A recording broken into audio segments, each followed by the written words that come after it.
आज हम रिव्यू करेंगे मेरी सर्टिफाइड कॉपीज टैक्सेशन की और मैं आपको बताऊंगा कि क्या स्टेप मार्किंग के मार्क्स मिलते हैं क्या अगर आपका क्वेश्चन का आंसर जो फाइनल आंसर है वो गलत हुआ फिर भी आपको क्या पूरे पूरे मार्क्स मिलते हैं कि नहीं मिलते हैं उसके बारे में आपको बताऊंगा पूरा पूरा। ठीक है, सबसे पहले हम चलते हैं कि यहाँ पे क्वेश्चन नंबर वन मैंने answer to question number one किया है। ठीक है, तो यहाँ पे जैसे ही उन्होंने एमसीक्यू दिया था, जैसे एमसीक्यू दिए थे वैसे ही मैंने लिखा है, तो मुझे यहाँ पे 16 मार्क्स मिला है which is the lowest one in a four of the subjects. ठीक है, क्वेश्चन नंबर फाइव से मैंने चालू किया था। अभी क्वेश्चन नंबर फाइव में देखो, सेट ऑफ एंड लॉसेस का क्वेश्चन था ये। तो यहाँ पे मैंने गलती किया था कि मैंने डिडक्शन ले लिया 50,000 का, इसके लिए इसको रॉन्ग दिया। बट मैंने सैलरी में क्या किया है, सेट ऑफ किया है 2 लाख का। हाउस प्रॉपर्टी का सेट ऑफ किया है 2 लाख का, तो उसके लिए मुझे आधा मार्क्स दिया है यहाँ पे। ठीक है, इवन तो मेरा 2,50,000 ये रॉन्ग आंसर है, फिर भी उसने मुझे आधा मार्क्स दिया है। यहाँ पे इनकम फ्रॉम हाउस प्रॉपर्टी में आते हैं तो मैंने ये यहाँ पे प्रोविजन लिखा है। प्रोविजन लिखना काफ़ी इंपॉर्टेंट है। अगर आप प्रोविजन नहीं लिखते कि कैरी फॉरवर्ड होगा 20,000, ऐसा ऐसा दिखाते नहीं हो तो आपको मार्क्स बिल्कुल नहीं मिलेंगे। कैपिटल गेन का भी सेम मैंने प्रोविजन लिखा, और प्रोविजन लिखने के बाद मैंने आंसर अपना फाइनल कर दिया। पीजीबीपी में गलती हुआ था मेरा, इसके लिए यहाँ पे 0 मार्क्स मिले, पूरे के पूरे मार्क्स काटे गए मेरे। और हाँ, यहाँ पे मैंने प्रोविजंस का नोट्स लिखा है। नोट्स लिखा है मतलब जो भी मैंने ऊपर किया ना उसको मैंने एक्सप्लेन किया है नोट्स में कि 1 2 3 4 मैंने क्या क्या किया है पूरा एक्सप्लेन किया, उसका मुझे 1 मार्क मिला है। क्या होता है ना, बहुत लोग है ना टैक्स में यही नहीं करते कि प्रोविजन लिखना होता है। यार, क्वेश्चन सॉल्व करना इज नॉट मोटिव, आपको प्रोविजन लिखना है वहां पे। अगर आप प्रोविजन नहीं लिखोगे तो प्रॉब्लम तो होगा ही ना आपको स्टेप मार्किंग में। जैसे कि अगर मान लो अगर मैं ये लिखता नहीं, ये प्रोविजन लिखता नहीं, तो 1 मार्क तो चला जाता ना मेरा। उसके बाद में हम आते हैं टोटल इनकम के क्वेश्चन पे। यहाँ पे देखो, फिर से मैंने पूरा हाउस प्रॉपर्टी का दिखाया कैलकुलेशन, 42,000, हाफ मार्क्स मिल गया मुझे। पीजीबीपी का पूरा कैलकुलेशन दिखा दिया, हाफ मार्क्स मिल गया। आईएफएस में मेरा गलती हो गया था तो इसके लिए आईएफएस में मुझे मार्क्स नहीं मिले। तो आपको बताना यही चाहता हूं मैं कि स्टेप मार्किंग आपको मिलती है, हाफ हाफ मार्क में 1 1 मार्क की मिलती है। डिडक्शन का 1 मार्क मिल गया मुझे। यहाँ पे डिडक्शन मैंने पूरे पूरे लिखे थे, एटीसी एटीजी इनका सेक्शन नंबर भी लिखा था, और मुझे अच्छे से मतलब यहाँ पे 1 मार्क मिल गया टोटली। और बाकी का सब कुछ रॉन्ग था तो मुझे इस तरह से मार्क्स मिले हैं। यहाँ पे हम आते हैं जीएसटी में। जीएसटी में मैंने क्वेश्चन नंबर 7A किया था सॉल्व। मुझे याद ये कंपोजिशन स्कीम का क्वेश्चन है। ठीक है, कंपोजिशन स्कीम में मैंने देखो पहले प्रोविजन लिखा है। मैंने आंसर का स्टार्टिंग कैसे किया, प्रोविजन, पूरा प्रोविजन लिखा। 1.5 करोड़ का ये रहता है, टर्नओवर का ये रहता है, लिमिट रहता है। उसके बाद 75 lakh rupees for the particular state रहता है, तो ये स्टेट्स का नाम भी लिख दिया। तो यहाँ पे देखो 1 मार्क मिल गया मुझे स्टेट का नाम लिखने के लिए। अदर स्टेट के लिए 1.5 करोड़। उसके बाद मैंने क्वेश्चन चालू किया, मेरा मेरा प्रोविजन लिखने के बाद मैंने क्वेश्चन चालू किया। यहाँ पे प्रोविजन क्या क्या बोलता है उसके बारे में सब कुछ लिखा मैंने, एक्सप्लेन किया, उसका एग्रीगेट टर्नओवर कैलकुलेट किया, सब कुछ किया। उसके बाद में मैंने उसको डिसीजन दिया। यहाँ पे देख सकते हो कंक्लूजन दिया, miss Puja not eligible to opt composition scheme in a financial year 2023-2024। यहाँ पे मुझे 1 मार्क मिल गया है इसका। तो आपको मैं यही बताना चाहता हूँ कि स्टेप मार्किंग होती है अगर आपको क्वेश्चन का आंसर नहीं पता बट प्रोविजन पता है, या फिर आपको क्वेश्चन मतलब क्वेश्चन कैसे लिखते हैं, मतलब प्रोविजन आपको नहीं पता बट आंसर पता है। अगर आप इतना सा भी लिख के आओगे ना फिर भी 1 मार्क मिलता है आपको। बट मोस्ट ऑफ द लोग क्या करते हैं कि ये लिखते ही नहीं है। मतलब पता नहीं क्यों, मतलब लिखते ही नहीं है। उनको लगता है कि प्रोविजन आता नहीं है हमें, तो हमें क्या करना है, आंसर लिखना ही नहीं है। ऐसा नहीं करना है। अगर आपको प्रोविजन नहीं आता है फिर भी आपको आंसर लिख के आना है, जो भी सही होगा आपके हिसाब से। यहाँ पे फिर से मैंने प्रोविजन एक्सप्लेन किया, पूरा डिटेल में किया था, 2 मार्क्स दिया है मेरे को। आप देख सकते हो यहाँ पे, आपको चाहिए तो रीड कर लो। 2 मार्क्स पूरा पूरा मिल गया। यहाँ पे और एक 2 मार्क्स मिल गया। तो टोटल मुझे कितना मिला है यहाँ पे हम बाद में देखते हैं। और ये क्वेश्चन नंबर 7B था, ये टाइम वैल्यू ऑफ सप्लाई का क्वेश्चन था आई थिंक सो। फिर से देखो मैंने यहाँ पे प्रोविजन एक्सप्लेन की है पहले। सबसे पहले क्या किया है, मैंने प्रोविजन एक्सप्लेन की है। और हाँ, ये बात मैंने एक्सप्लेन की है कि जो भी पेमेंट ऑफ गुड्स रिसीव्ड होता है, ठीक है, पेमेंट मतलब जो भी पेमेंट मिलता है एडवांस में नहीं तो इसमें, तो वो क्या होता है, इमटेरियल होता है। मैंने हेडलाइन मतलब क्या बोलते हैं, मार्क डाउन किया उसको। उसके बाद में मुझे पूरा करने के बाद इसका कितना मिला है, 3 मार्क्स मिला है। पूरा टोटली कितना मिला है, 3 मार्क्स मिला है। सप्लाई ऑफ सर्विसेज का मैंने क्या किया, सप्लाई ऑफ सर्विसेज का भी मैंने प्रोविजन लिखा। मैंने गुड्स और सर्विसेज ऐसे दोनों दोनों थे, तो मैंने क्या किया, पहले गुड्स का सॉल्व किया, उसके 3 मार्क्स मिल गए मुझे।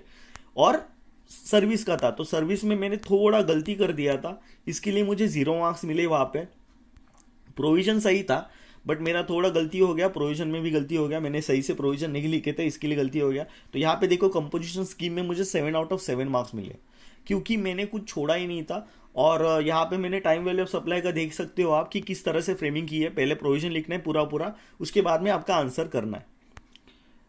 नेक्स्ट क्वेश्चन है क्वेश्चन नंबर 8, रजिस्ट्रेशन का। अभी रजिस्ट्रेशन में मैंने भी देखो फिर से मैंने क्या किया है, प्रोविजन एक्सप्लेन की है। आपको चाहिए तो आप आपका क्वेश्चन पेपर देख सकते हो, क्वेश्चन पेपर में जो भी क्वेश्चन है वो देख सकते हो, और मैंने कैसे फ्रेमिंग किया वो देख सकते हो। मैंने पूरा क्वेश्चन का पूरा एकदम क्या बोलते हैं उसको, प्रोविजन लिख के मैंने ये किया है। प्रोविजन लिखने के बाद मैंने अंडरलाइन भी किया है कि भाई किसको क्या बोलते, किधर क्या बोलते हैं, डेट ऑफ रजिस्ट्रेशन क्या होगा, उसके प्रोविजन एक्सप्लेन कर दिए पूरे पूरे। तो यहाँ पे मुझे पूरे क्वेश्चन के 3 मार्क्स मिल गए। इफेक्टिव डेट ऑफ रजिस्ट्रेशन क्या होगा, ये सब कुछ करने के मुझे कितने मिले, 3 मार्क्स मिले। यहाँ पे स्टेप मार्किंग नहीं मिली मुझे, ठीक है। और ये उसका ही सब पार्ट था, उसके भी 3 मार्क्स मिले। तो यहाँ पे मुझे टोटली 6 मार्क्स मिले इसके लिए।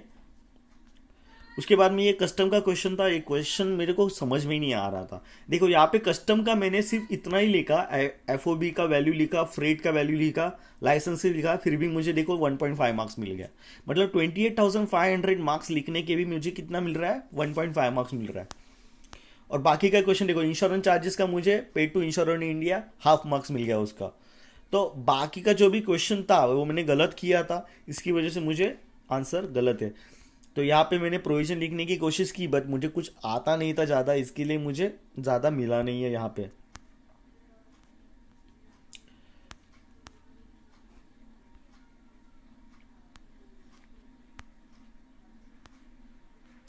उसके बाद में हम आते हैं कि यहाँ पे क्वेश्चन नंबर 4 मेरा पूरा गलत हो गया था, क्वेश्चन नंबर 4। ओके, यहाँ पे क्वेश्चन नंबर 4 पे आते हैं हम लोग। क्वेश्चन नंबर 4 में देखिए कैपिटल गेन का क्वेश्चन था।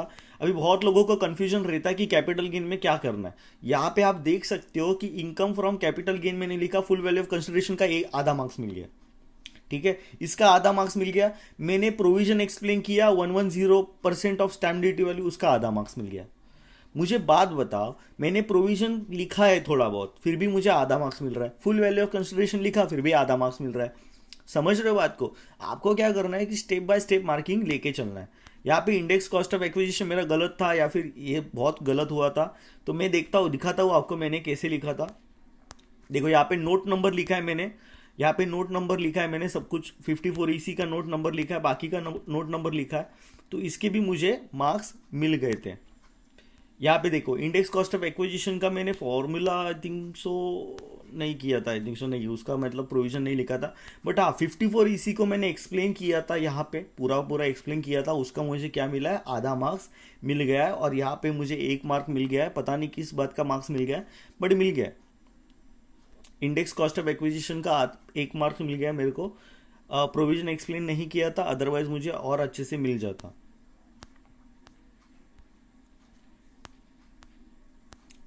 और यहाँ पे देखो मैंने पूरा का पूरा प्रोविजन एक्सप्लेन किया है कि bonds invested shall be minimum, ऐसा सब कुछ दिखाने के बाद मुझे 1 मार्क मिल गया यहाँ पे। तो आपको क्या करना है, नोट्स लिखने हैं, पूरा प्रोविजन एक्सप्लेन करना है। अगर आप प्रोविजन एक्सप्लेन नहीं करोगे तो आपको वैसे भी 0 मार्क्स मिलेंगे, मैं कुछ कर नहीं सकता उसमें। ये IFRS का क्वेश्चन था, और ये IFRS के क्वेश्चन में देखो मैंने देखो क्या किया है। यहाँ पे हाफ मार्क मिल गया डिविडेंड रिसीव्ड, विनिंग लॉटरी का मैंने पूरा दिखा दिया, तो इसमें भी मेरे को 1 मार्क मिल गया। यहाँ पे मैंने पेंशन रिसीव का भी दिखा दिया, तो 1.5 मार्क्स मिल गया। और ये पूरा अपना मशीनरी विशनरी था, मतलब जो भी था उसका वो भी दिखा दिया, तो मुझे आधा मार्क्स मिल गया। तो जहाँ पे भी आपको मिले ना, तो मतलब मार्क्स ले लो IFRS में, ठीक है। देखो 1-1 मार्क मिल रहा है। अगर आपको समझो ये डिविडेंड का गलत हो गया, नहीं तो ये पेंशन रिसीव का गलत हो गया, तो आपको डिविडेंड नहीं तो विनिंग लॉटरी में तो मार्क्स मिलेगा ही मिलेगा ना। ऐसा थोड़ी ना है कि भाई पेंशन रिसीव्ड का गलत हुआ है तो आपको बाकी के क्वेश्चन में भी मतलब गलत ही दे देगा वो, नहीं, ऐसा नहीं है। स्टेप मार्किंग होता है यहाँ पे। तो यहाँ पे मुझे 4.5 मिला है और 3.5 मिला है, 8 मार्क्स मिले हैं। क्वेश्चन नंबर 3 देखते हैं। क्वेश्चन नंबर 3 में हम देखते हैं कि मैंने कैसे मतलब केस स्टडी आया था टैक्स ऑडिट का, ठीक है, टैक्स 44 AD का केस स्टडी आया था। तो सबसे पहले मैंने क्या गलती किया था, यहाँ पे गलती एक थी मेरी, गलती ये थी कि मैंने प्रोविज़न ठीक से नहीं लिखा था, जो कि मेरी सबसे बड़ी गलती थी। मैंने प्रोविज़न ठीक से नहीं लिखा था, थोड़ा बहुत सही था बट अच्छे से नहीं किया था, तो यहाँ पे मेरे को 2 मार्क्स मिल गया। अगर पूरा प्रोविज़न लिखता तो मुझे पूरे 7/7 थे इसमें। तो मैंने पूरा एक्सप्लेन किया इसको, यहाँ पे 3 मार्क्स, 3, 4, 5, 6 7, फिर भी मुझे 7 7 आउट ऑफ 7 मिल गया यहाँ पे। पता नहीं कैसे, मैंने आधा ही प्रोविजन लिखा था फिर भी मिल गए। और उसके बाद में मैंने ये एचपी का क्वेश्चन किया था, तो देखो यहाँ पे only 2 houses are consider as a self occupied property, other house consider as a deem let out property. यहाँ पे मैंने डीम लेट आउट प्रॉपर्टी का आपको एक्सप्लेन किया है। डीम लेट आउट प्रॉपर्टी का मतलब मैंने उनको एक्सप्लेन किया, तो उसका आधा मार्क्स मिल गया। आप ऐसा करते हो क्या, आप खुद को क्वेश्चन करो और आप बोलते हो कि टैक्स में मार्क्स नहीं मिलते। मुझे मिल गए भाई, कैसे मिल गए, मैंने प्रोविजन एक्सप्लेन किया उनको, उनको बताया कि भाई डीम लेट आउट प्रॉपर्टी क्या होता है। एजम्पशन पे काम नहीं चलता सब कुछ। यहाँ पे पूरा पूरा मैंने करके दिखाया उनको कैलकुलेशन। देखो सब कुछ गलत है, फिर भी 1.5 मार्क्स लिया है मैंने, ठीक है। कुछ कुछ सही होगा वहाँ पे आपको मार्क्स मिलेंगे, ऐसा नहीं कि नहीं मिलेंगे। यहाँ पे आधा मार्क्स ले लिया, जो भी है गलत है सही है करके आओ, कुछ भी करके आओ। यहाँ पे भी 1.5 मार्क्स मिल गया। तो यहाँ पे देखो 5 और 7 मेरे को मतलब 12 मार्क्स मिल गए यहाँ पे। और आप देख ही सकते हो मेरा एचपी का क्वेश्चन पूरा रॉन्ग है, पूरा रॉन्ग है।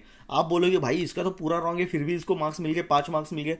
हाँ भाई, क्योंकि मैंने प्रोविजन एक्सप्लेन किए है पूरे पूरे। आप देख सकते हो प्रोविजन किस तरह से लिखे, सेक्शन नंबर लिखे, थोड़े बहुत याद करने पड़ते सेक्शन नंबर।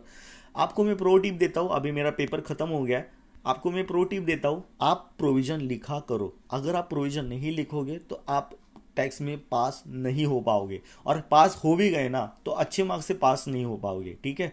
तो आपको प्रोविजन लिखना है और अच्छे से लिखना है, एक्सप्लेन करना है, एक एक दो दो वर्ड्स में एक्सप्लेन करना है। और आपको मैं बता दूं, अगर मुझे 16 मार्क्स नहीं होते एमसीक्यू में और 24 नहीं तो 26 होते ना, तो मेरा 60+ आराम से चला जाता विदाउट डाउट, ठीक है। तो यही मेरा सर्टिफाइड कॉपी है। बाकी की सर्टिफाइड कॉपीज भी दिखाऊंगा, जल्दी ही दिखाता हूँ, ठीक है। थोड़ा वक्त दो, मुझे भी एग्जाम का पेपर का प्रिपरेशन करना है। Okay bye.